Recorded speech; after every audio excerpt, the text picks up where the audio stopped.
there's this whole thing that's been going on in Broadway for years, this whole like spate of Broadway shows where it's jukebox musicals, and they all do really, really well. There's been a whole series of them, and if you don't know what a jukebox musical is, it's basically it's exactly what it sounds like. It's a jukebox. It's almost like playing a jukebox, which like back in the day was just you put money in and it just plays record after record. Mm-hmm. So they do that for different. Hang on, I'm going to get a couple of them like up here. Rock of the Nation. You go see that show and they play rock music. Yes, okay. They had one recently called Ain't Too Proud. It was The Life and Times, The Temptations. Mm-hmm. So it was all Temptation music. You know, there was one called Tina, the Tina Turner musical. It was all Tina Turner music. American Idiot is a good example. That was all Green Day music. Remember American Idiot was on Broadway. That was a big deal. So there've been a lot of jukebox musicals that have done very, very well. So if you're going to invest in something, that's a good thing to invest in. Mm-hmm. Cut to the news today. There is a jukebox musical in the works. It was supposed to launch before the pandemic in Chicago, but now obviously because of the pandemic, it couldn't. It is launching in Washington, D.C., in November. It is the Britney Spears jukebox musical. Nice.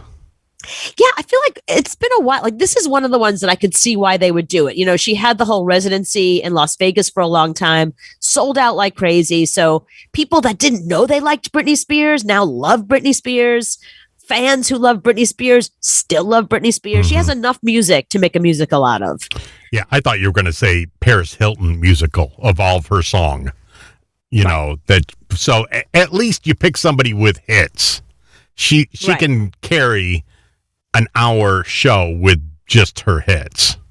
Right. It's not her. It's like it's a storyline. The music of her. Right. So they do different storylines. Sometimes they do like the history of like I saw the Tina Turner one. It was basically the story of her life and how she became famous, and she'd break out into song and they were all her hit songs. So you knew every song in it. There was nothing new written for the musical. It was great. It was all familiar music. This one is going to be called Once Upon a One More Time. Okay. As in, hit me, baby, one more time. Right. Okay. The reason why it's called Once Upon a One More Time is because here's the description.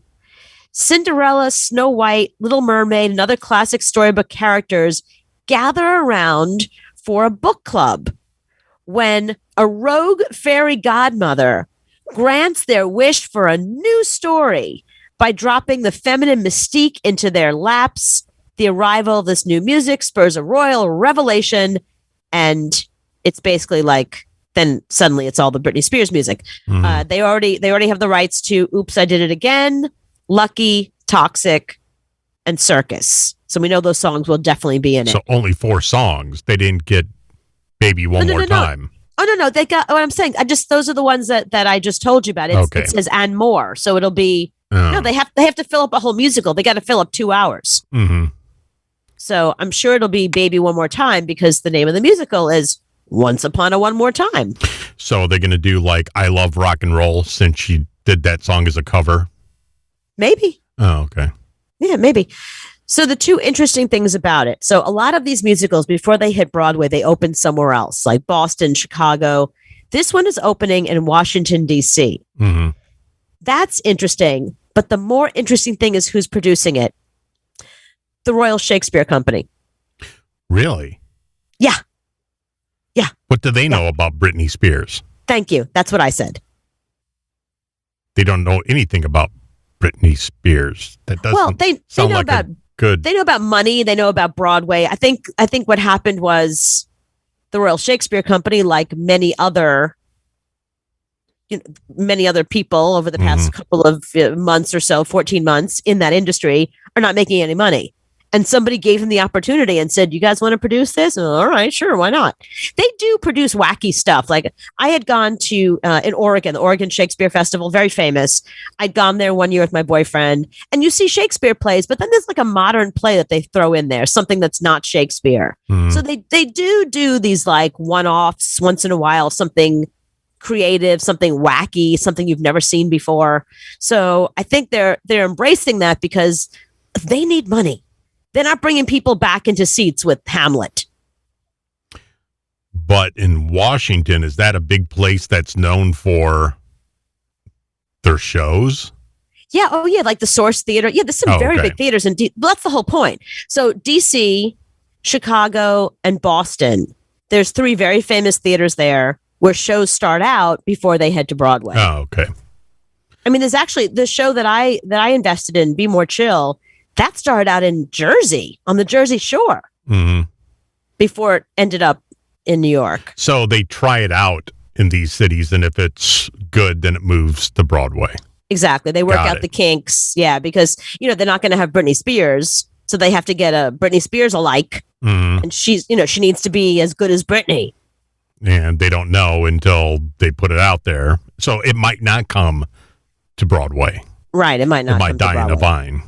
Right. So hopefully it'll be great. Hopefully it'll be a really creative idea, but you never know. I mean, sometimes these ideas are really schmaltzy. Like the songs are good, but the way they put it together is stupid. Like Moulin Rouge, I didn't see it on Broadway, but it was all like the music of Katy Perry and Lady Gaga. And, they used a lot of pop music in Moulin Rouge. And how did that do? People hated it. They hated it. Okay. Yeah. Yeah, I just think when I think of things like that, I think of Spider-Man, that was probably horrible. And oh, that was awful. No, okay. Yeah. Not only did I have to go see it, when I was the radio station I was working at in New York, we were part of it. We were part of their promotion team. Yeah. So not only did we have to we had to go on stage at one point. I hear things like that, and I know how horrible some Broadway plays are and how they do it. So I can imagine a guy standing in the middle of the stage going, I got bit by a spider. And then everybody else singing. And it's just. It was worse. It was Bono music. No, Bono wrote the I've been bitten by a spider one. Right. And now I have to save Mary Jane. Oh God, it's just horrible. It was god awful. Yeah, it was hard to watch. And the hardest thing is every time we went, there was nobody in the seats. So nobody even went. Even though it was Spider-Man, which makes a bunch of money. It's Marvel, and it was Bono music, which usually makes a bunch of money. Right, you would think. Yeah, so there was a lot of jokes because it was called Spider-Man Turn Off the Dark. So people were like, Spider-Man Turn Off the Lights, Spider-Man, it was every joke you can think of in every single paper, because it was such a bomb. They came up with every single pun you could think of. But it was tough because we would have we'd bring listeners in, we'd put them in the seats, and we would say, don't leave during intermission. No. And they would. Yeah. Can you? Oh, yeah, I guess you could leave during intermission. People do it all the time. Oh, do they? If you're a critic, you can't. If you're a producer or a critic, you have to stay till the bitter end.